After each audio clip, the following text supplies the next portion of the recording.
Welcome, ladies and gentlemen, to NXT December 5th, 2018 review. What was my personal opinions about this show? The ending was great. Kairi Sane versus Dakota Kai was an awesome main event matchup. So I really enjoyed watching those two matches, or that matchup, and then the Tommaso Ciampa, Aleister Black, Johnny Gargano ending. I do have to say something to you guys. If anyone ever tells you wrestling is fake, now I understand that wrestling is fixed. The matches are fixed. Nothing that, it's all choreographed and everything else. But when somebody says wrestling is fake, okay, when I think of something that is fake, I think that it's like watching a movie. People don't have injuries the way a wrestler does. These events are fixed. They are fixed for our entertainment personally. And honestly, if you watch football, basketball, or even baseball, or any other kind of sport, you can tell there is some kind of conspiracy behind some of that stuff. If you watch Super Bowl, I believe it was 52? No, not 52. 51. It was a Super Bowl where the Falcons and the New England Patriots played. Falcons were kicking New England's ass. And within the last quarter and a half, the ending of the third quarter all the way through the fourth, you're telling me that New England would come back and win 31-20, or I think it was 31-28 or 34-28. Whichever it was, it doesn't really matter. The Falcons lost in overtime. Point being is, they came back in less than a whole half, with being down 28-3. Now, if you don't tell me that ain't fixed, that's fucking bullshit. That, to me, bottom line, smells like conspiracy to me. That the fucking game was fixed. It had to be. There's no way a team like the Falcons were winning 28-3, couldn't at least score one extra touchdown or a field goal even to win the game. Give me a fucking break. If you watch the Super Bowl with Seattle and the New England Patriots from Super Bowl 49, same scenario. I mean, this wasn't exactly a comeback miracle, but Seattle scored the touchdown. They needed a 2-point conversion to tie. Well, actually, no. They had to score a touchdown to win. Excuse me. They had to score a touchdown to win. You're down at the 2-yard line. You had Marshawn Lynch at the time. The guy was a leading rusher for the Seattle Seahawks for several years. The guy could run over people and make things happen. On your game-winning drive, you're not going to give the ball off on a 2-yard gain and have him score on maybe a halfback toss or an outside run through the gap on your offensive line with the tackle and the guard. Come on, man. That ain't fucking normal. Instead, they went with a pass and it got intercepted by Butler from the Patriots at the time, Malcolm Butler, which made him famous in the NFL at the time. Now he's not really much of anything anymore. But that is my point. Hanson from War Raiders was announced that he had a broken ribs and he also had a fractured spleen. Fake? I don't think so. Sorry. You can't convince me that wrestling is fake. Now you can convince me what they're portraying on the screen is bullshit. But what they do in the ring? That shit can't be fake. I mean, it's choreographed. They're all working together to promote a show, but it is not fake shit. If you're physically contacting somebody and you are creating an actual physical contact with someone, that shit ain't that ain't fake. Okay? Fixed and fake are two different fucking things. Fake is a movie. Okay? You watch Rocky Balboa, those movies, they're fucking fake. He ain't really getting hit and he ain't hitting his opponent. It's fucking bullshit orchestrated crap where they're not touching each other. They stop the movie, they go ahead, they make them look all damaged and fucked up on the face, and then they go back to filming more of the movie. That is fake. That is a fucking fake act. The shit that the WWE and whatever wrestlers you want to talk about, they aren't faking what they're doing in that ring. They may hold back on the punches so they don't injure each other, but they're trying to give you an authentic show while at the same time really hitting each other. So get the fuck out of here with this fake bullshit. Anyone wants to say this show is fake, you're fake, dumbass. Anyway, getting to my point here. This show was decent. I like the ending for the promo it had with Tommaso Ciampa, Aleister Black, and Johnny Gargano. Tommaso Ciampa basically was unfolding the story for Aleister Black and Johnny Gargano. And he did mention a very valid point about Johnny Gargano. He said that once Johnny gets fixated on something, he won't stop until he gets what he wants. Until he achieves what he's trying to do with his opponent. Now that is somewhat of a hint and foreshadowing for the future. Because I'll tell you what, Johnny Gargano did not get what he wanted with Tommaso Ciampa. So his story with Tommaso Ciampa has already been told to the audience. That shit ain't over yet. So we definitely going to see this story between Johnny Gargano and Tommaso Ciampa reunite again before WrestleMania and going into the TakeOver event for the WrestleMania weekend, which I honestly think it's a fucking joke that TakeOver is being taken place on a Friday night instead of a Saturday. I'll get on to that in a different video at some other point later on this week. But action-wise, the action was okay. It wasn't bad, it wasn't great, it wasn't superb or anything. Shayna Baszler and Dakota Kai were a very good matchup. The Matt Riddle and Punishment Martinez. This match pissed me the fuck off. Not that the fact that Punishment Martinez lost, because I really didn't have a problem with that, even though I think this match between Matt Riddle and Punisher Martinez should have been saved maybe for their debut to the NXT TakeOver event that they could have at the Phoenix, Arizona event in January. So that maybe should have been postponed till that event. I think that would have been a good matchup for both men. No matter who would have won or lost, it didn't really matter. But, I mean, if you're going to make Punishment Martinez lose this match, don't make him lose by tapping out. I had a major issue with this. It made me scratch my head and go, why the fuck are they taking a talent like Punishment Martinez and making him tap? His name is Punishment Martinez. There is no reason why this man should be tapping out. He's a Ring of Honor television champion. He was elevated in Ring of Honor from nothing to something of some sort within their company. Then you take him away from the company, you put him in a debut match with Matt Riddle, and you make him tap?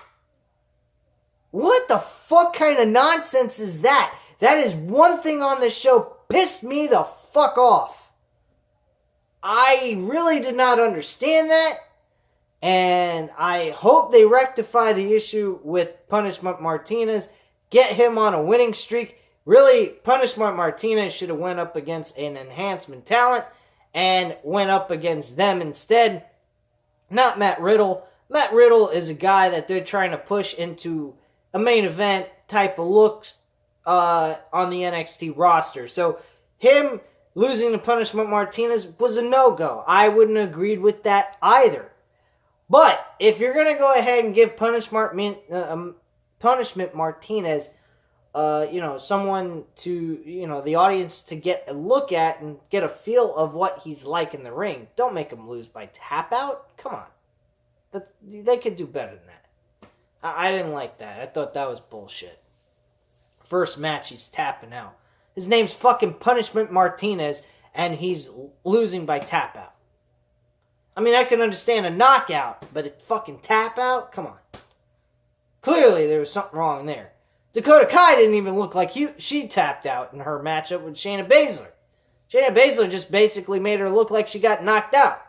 Which, if they would have went in that route, I would have been okay with that. But a tap out by Punishment Martinez, definitely thought that was a no-no on WWE NXT's creative team.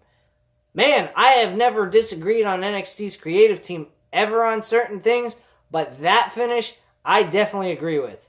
What a fucked up decision they made on that. Heavy Machinery was being given a promo spot with their little promo video package of them pretty much announcing their want to face the NXT Tag Team Champions, the Undisputed Era of Kyle O'Reilly and Roderick Strong. Later on in the show, we got the Undisputed Era kind of making hints about Heavy Machinery, the tag team division in itself, pretty much saying that tag team division ain't much of anything, which, quite frankly with you, by the looks of things, I think they could use Authors of Pain and the Revival back on the NXT roster, because, I mean, WWE's creative, they don't really care about tag team wrestling anyway. I mean, if you don't believe me, go ahead and watch the last 2 or 3 Monday Night Raws, and you'll see exactly what I mean. At least SmackDown has a little bit of interest, making the tag team division relevant instead of a joke. But I'm just a guy behind a camera telling you my personal opinions about the program and the product within itself. Me personally, if WWE didn't have the NXT, and they didn't have all this wonderful old school content to watch, I would have no reason to have the WWE Network and could care less about the WWE in general. So, that's all I have to say on that. But I will provide you guys actual pay-per-view reviews. Since I have the fucking network, I might as well make use of it and make it worth my money to shit all over the fucking pay-per-view events anyway. At least NXT provides us some kind of really good enjoyment. Like the last NXT takeover event in LA, when they gave you a 5-star show that could have went on for another hour and a half and give you 3 to 4 hours, and you still would have probably wanted a little bit more from the show, because it was that fucking good. It was basically New Japan type level wrestling. I mean, I sat through one time, I think I did a review on my channel of, I think it was Dominion, when Kenny Omega won the IWGP Heavyweight title, and I watched 5 hours of it and was entertained from beginning to end. Unlike what WWE's WrestleMania can deliver, where they give you 5 hours of diggly shit nothing. What can I tell you? Anyway, so Matt Riddle won against Punishment Martinez. We also got the, what else do we have? We got an announcement that Bianca Belair, she's going to be one of the female contenders in a Fatal 4-Way number 1 contendership match that will be taking place 3 weeks from now. Determine a number 1 contender for the NXT Women's Championship. So that should be entertaining who the other 3 participants will be in this matchup. What else do we got on the show? Trying to think here. Oh, yeah. The Forgotten Sons versus the Spanish tag team, which personally I didn't really care to watch. I really wasn't over excited about this. NXT show-wise, match-wise deal, you could take it or leave it. It was the ending of the show that really caught my eye and attracted my interest. Not to mention the talk about Bobby Fish making his interest known as to wanting to kick EC3's ass. That should be a very entertaining match next week. So we should get a very good matchup out of that. On top of that, the Undisputed Era, fucking hot as shit. I mean, if there is anybody, and I mean anybody, that could be worthy enough to take the NXT title off the Tommaso Ciampa, it would be Adam Cole with the Undisputed Era behind him. They would have to do a lot of dirty tactics to take the title completely off of Tommaso Ciampa, and I would be fine with that. I mean, at this point, the crowd reaction that Tommaso Ciampa got, I mean, he's playing the heel dick role still, but he's starting to get a very loud crowd reaction in a positive manner. People like his heel-like gimmick. So he's not really getting over the way he should as a heel. He's more like an anti-hero type character. I didn't particularly see anything wrong with his matchup with Velveteen Dream in LA. So honestly, and he's posting his opinions about how he feels that people aren't giving him the faith that he is a worthy enough champion. Which is also spelling to me that he's starting to change into a face again instead of being a heel, because he's worrying and concerned and proving to the audience that he is the true NXT World Champion. He deserved to win that world title. And I'll tell you the truth, he is definitely, and I mean definitely, the fucking best wrestler on a WWE roster today. The only one close to him is Johnny Gargano. Daniel Bryan comes in third. AJ Styles, actually not AJ Styles. AJ Styles comes after this man. Seth Rollins, then AJ Styles. But those are my top 5 guys. Let me see if I got that right. Tommaso Ciampa, Johnny Gargano, Daniel Bryan, Seth Rollins, and AJ Styles. Yes, those are my top 5 guys in WWE's roster, period, overall. Nothing else. The rest of the roster, outside of NXT's talent, is absolutely horrendous. And I don't have to go on a rant tangent about the WWE main roster or any of that bullshit, because it's absolutely worthless. It's the same rhetoric, same old bullshit. Just like WWE's Raw show is the same old, rinse, repeat, let's do it again, reruns. Only on a different date. That's it. Anyway, so Dakota Kai, Shayna Baszler, they had their matchup. That was a good one. They also announced next week Ricochet is going to defend his NXT North American Championship belt, which should be entertaining. Who he's going to defend it against, I honestly know for a fact that's going to be the main event of the show. I don't think they're going to have Bobby Fish versus EC3 as the main event. I think that would be kind of stupid. I hope it's not the opener of the show. That really doesn't deserve that kind of treatment. I think it deserves in the middle of the show, like co-main event type setting.